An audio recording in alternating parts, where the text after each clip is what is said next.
2019 से सोसाइटी के चेयरमैन और अन्य अधिकारियों से हिसाब किताब मांगने पर सोसाइटी में कुछ लोगों ने साजिश के तहत हिसाब किताब मांगने वाले धर्मराज लक्ष्मण वहटकर के खिलाफ ही विनयभंग का झूठा केस जैनब बानो शेख द्वारा 12 मई 2023 का केस दर्ज करा दिया जाता है और वापस उन्हीं के द्वारा 16 मई 2023 नाला सोपारा में दर्ज कराया जाता है और फिर लगभग एक साल बाद 25 मई 2024 श्रेया यशवंत सातपुते द्वारा पैक्सो एक्ट के तहत भी झूठा मामला दर्ज कराया जाता है। ऐसा धर्मराज लक्ष्मण वहटकर द्वारा कहा जा रहा है, वह भी झूठा जिसका प्रूफ है दावा धर्मराज लक्ष्मण वहटकर कर रहे हैं और आगे बता रहे हैं। अब जैनब बानो शेख कह रही आशा सातपुते और बेबी आयशा के कहने पर उनके ऊपर झूठा केस की थी, जो अब केस वापस लेने के लिए कोर्ट में एफिडेविट भी दिया जा चुका है। आगे नाला सोपारा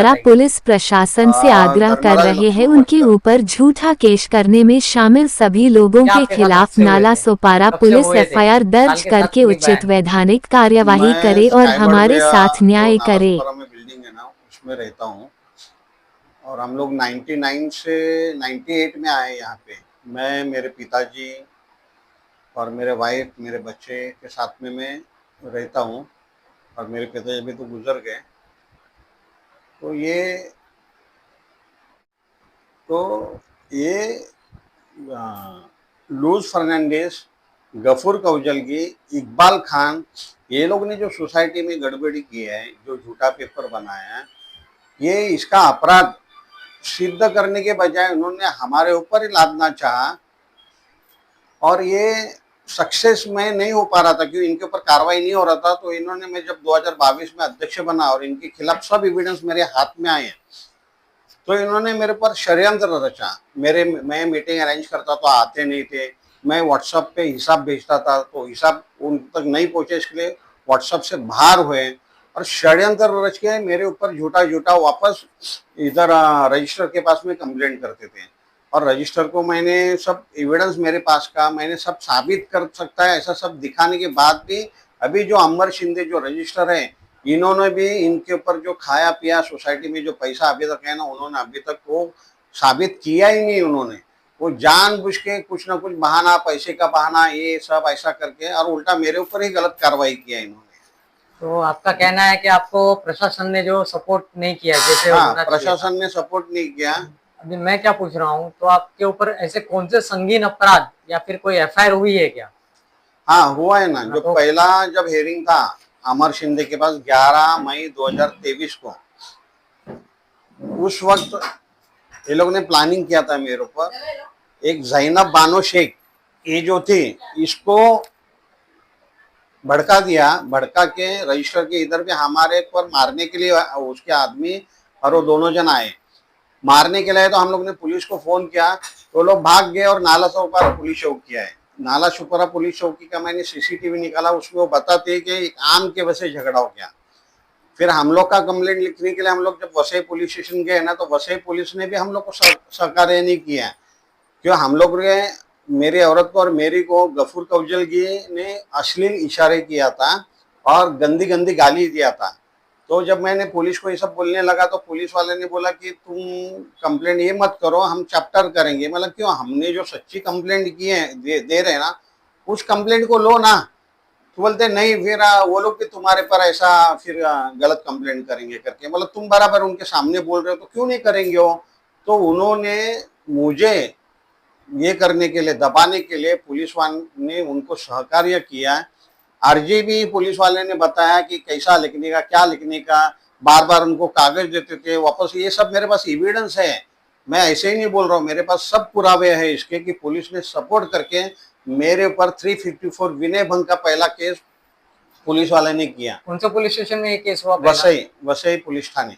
कहाँ पर है वसई में? वसई किला का कोर्ट के इधर है। ठीक है, फिर आगे? तो उसके बाद में ना फिर हम लोग कोर्ट से जामीन लेके 4 जन के ऊपर ये लोगों ने एफआईआर किया था। कोर्ट से जामीन लेके हम लोग छूटे हैं और वापस से मेरे ऊपर एफआईआर करेंगे तो जामीन नहीं होगा। मैं अंदर मेरे को सड़ने के लिए अंदर हमेशा जेल में डालने के हिसाब से ऐसे हेतु से उन्होंने क्या किया, 15 मई 2023 में प्लानिंग किया आशा सातपुते, बेबी आशा, ये लोगों ने ऐसा प्लानिंग किया कि वो जैनब को बोले कि तू झाड़ के नीचे बैठने का, जब मैं आएगा तो मुझे मारेगी वो, मुझे मारने के बाद में फिर वो लोग आएंगे और मुझे मारते मारते पुलिस चौकी लेके जाएंगे। ऐसा खतरनाक प्लानिंग किया था। लेकिन क्या 15 तारीख को जब उसकी लड़की आशा सातपुते की लड़की साइली ये जो फोन करके माँ को बोली और वो जैनब झाड़ के नीचे आके बैठी, तो मैं एक अमित कतले से बात करते हुए खड़ा था, इसके लिए उसकी हिम्मत नहीं हुई।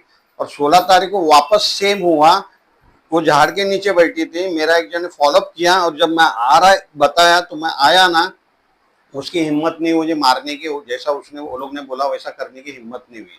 तो उन्होंने क्या बोला कि अगर तेरी ऐसी हिम्मत नहीं हो रही ना तो जाके तू झूठी कंप्लेंट दे। तो उसने नालासोपारा पुलिस चौकी जाके मैंने उसको गंदे इशारे किया, गंदी गाली दिया, ऐसा बोल के मेरे ऊपर वापस विनय भंग का उसने एफआईआर दाखिल किया। आपको क्या लगता है, आप एक नाम बार बार बोल रहे हो जैनब शेख करके, हाँ, वो कौन है? सोसाइटी मेंबर है या क्या है? नहीं वो मेंबर नहीं, उसका पिताजी के और माँ के नाम से फ्लैट था, अभी तक वो सोसाइटी की मेंबर नहीं बनी है। और अभी उसको इस बात का एहसास हुआ है कि ये लोग ने उसको भड़का के ना गलत करने के लिए बोला है। तो आज वो कोर्ट को भी उसने लिख के दिया है और वीडियो में भी उसने बताया है कि इन्होंने ये जो है उसको भड़का के किया है करके। तो लेकिन इसमें पुलिस वाले ने भी बहुत गलत किया है। जो जो सेकेंड एफआईआर जो है, जो विलास गोलाई ये जमादार को तपास करने के लिए दिया था, इसने वो भी झूठा एफआईआर में जो टिप्पण जो विटनेस का लेते हैं 16 तारीख का, वो 16 तारीख को लिया ही गया है नहीं। जब मेरे पास जो एविडेंस था, जब मैंने उस पेनड्राइव में डाल के दिया तो उस पेनड्राइव में के उसने वीडियो देख के उसने टिप्पण बनाया और 16 तारीख उसने दिया, उसने झूठा किया। आपको क्या लगता है, जो आप एक शख्स का नाम बार बार ले रहे हो कि भाई आशा सातपुते जी जो है, हाँ, जो महिला, हाँ, उनके पीछे कोई राजनीति, कोई सपोर्ट? हाँ, राजनीति सपोर्ट वो लेती है। बार बार वो झूठे एफआईआर आपके ऊपर करवा रही है, ठीक है, जैसे हाँ, आपने बोला कि जन्नत शेख अभी आपका मुख्य गवाह बन चुकी है आपके साथ, तो आपको क्या लगता है कोई राजनीति सपोर्ट है? हाँ, राजनीतिक सपोर्ट भी है और उसका कुछ मावस भाव या ऐसा कोई वो भी पुलिस में है। और जैनब ने अभी मेरे को हमेशा बताया कि एक बात कि वो जाती है ना, किसी से फोन पे बात करवा के देती है वो। तो इससे तो मेरे को 100% है कि वो किसी ना किसी का सपोर्ट लेके सब कर रही है।